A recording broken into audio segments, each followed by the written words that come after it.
নমস্কার, সবাই কেমন আছেন? আশা করছি সবাই ভালো আছেন আর আমিও ভালো আছি। ড্রিম লাইফ বিউটির আরও একটি নতুন ব্লগে আপনাদের সবাইকে জানাই স্বাগত। এখন বাজে সকাল ৮টা আর এখন থেকেই আজকের ব্লগটা আপনাদেরকে সঙ্গে নিয়ে শুরু করছি। আশা রাখছি আজকের ব্লগটাও আপনাদের কাছে খুব ভালো লাগবে। রান্নাঘর থেকেই ব্লগটা শুরু করলাম আর এখন বাসি কাজকর্ম কমপ্লিট করে চা বসিয়ে দিয়েছি। এদিকে আমার চা হয়ে গেছে আর ওদিকে বসিয়েছিলাম একটুখানি গরম জল। খালি পেটে এক গ্লাস উষ্ণ গরম জল খেয়েছি আর এখন চা খেয়ে নেব, তারপর সকালে রান্না বান্নাটা শুরু করব।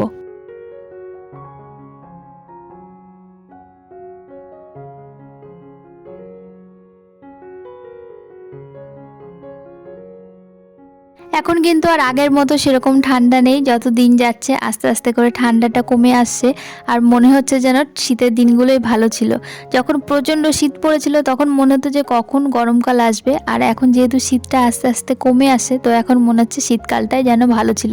সামনে যে প্রচণ্ড গরম পড়বে সেই গরমটা কি করে সহ্য করব। তো যাই হোক, ওদিকে চা খেয়ে এদিকে চলে আসলাম ঘরের বিছানাটা গুছিয়ে নিলাম। ওদিকে চা খাওয়ার পর সোনার বাবাকে পাঠালাম একটুখানি বাজারে মাছ সবজি এগুলো নিয়ে আসতে, আর আমি এদিকে বিছানাটা গুছিয়েই তারপর যাব রান্নাঘরে। বাজার থেকে এনেছে মাছ, তার সঙ্গে সবজিপাতি এনেছে আর তার সঙ্গে এনেছে নতুন আলু। আর এই নতুন আলু যদি সঙ্গে সঙ্গে একটুখানি ধুয়ে না রাখা যায়, এর মধ্যে প্রচণ্ড বালি কাদা এগুলো থাকে আর হুটহাট করে রান্নার সময় তখন আলুগুলো কাটতে প্রচণ্ড অসুবিধা হয়। তো সেই জন্য সমস্ত আলুগুলো একেবারে ধুয়ে আমি একটা ঝুড়িতে রেখে দিচ্ছি। একটুখানি জলটা শুকিয়ে গেলে তারপর জায়গা মতো রাখবো। নতুন নতুন যখন নতুন আলু উঠেছিল তখন তরকারিতে দিলে না একদম খেতে ইচ্ছে করতো না, কিন্তু এখন আবার নতুন আলুটা বেশ ভালোই লাগছে, সেদ্ধ খেতেও ভালো লাগে, তরকারিতে দিলেও ভালোই লাগে।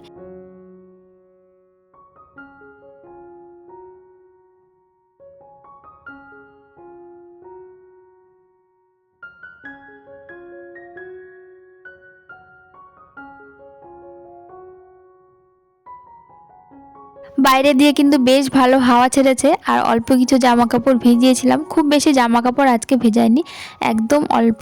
তো অল্প জামা কাপড় ভিজালে কি হয়, তাড়াতাড়ি কাঁচা হয়ে যায় আর আমি স্নানের আগে জামা কাপড়গুলো কেচে দিতে পারি। নাহলে অনেক জামা কাপড় ভেজালে না সেই স্নান করার সময়তে কাচতে যায় আর তখন আমার প্রচণ্ড দেরি হয়ে যায় আর জামা কাপড়গুলো ঠিকমতো শুকায় না।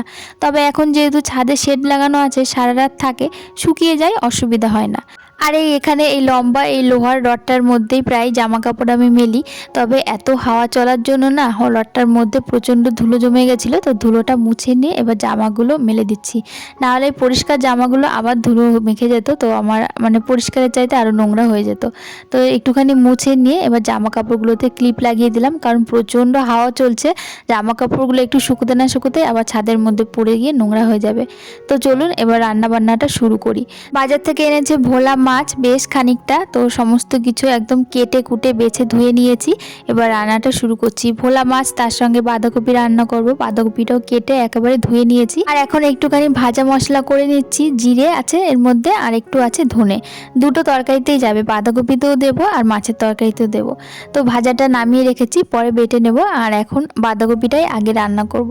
তার জন্য কড়াইতে তেল দিয়েছি, তেজপাতা আর পাঁচফোড়ন দিয়ে আলুটা একটু ভাজা ভাজা করে এর মধ্যে দিয়ে দিলাম একটা গোটা টমেটো, বেশ বড় টমেটো দিলে বাঁধাকপিটা বেশ ভালো লাগে খেতে।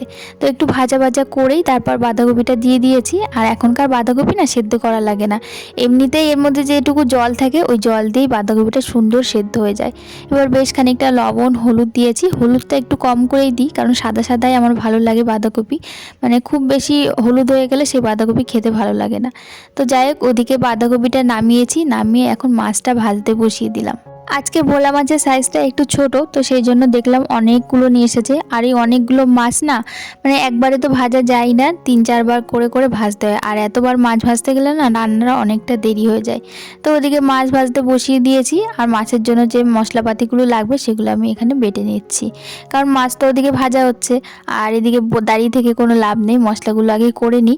আর যেহেতু সমস্ত মশলা কিন্তু এই শিলনোড়াতেই করি, তো সেই জন্য ফাঁকে ফাঁকে মশলাটা বেটে নিই।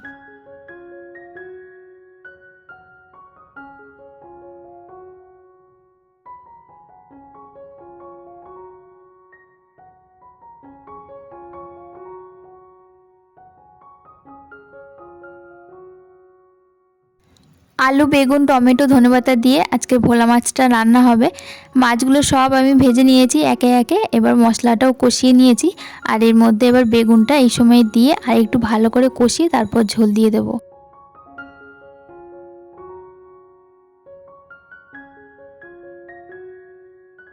ঝোলটা ফুটে গেছে, এবার মাছগুলো দিয়ে তারপর আরেকটুখানি ঢাকা চাপা দেবো, দিয়ে লাস্টে ধনেপাতা, জিরে ধনে বাটা দিয়ে তারপর নামিয়ে নেব।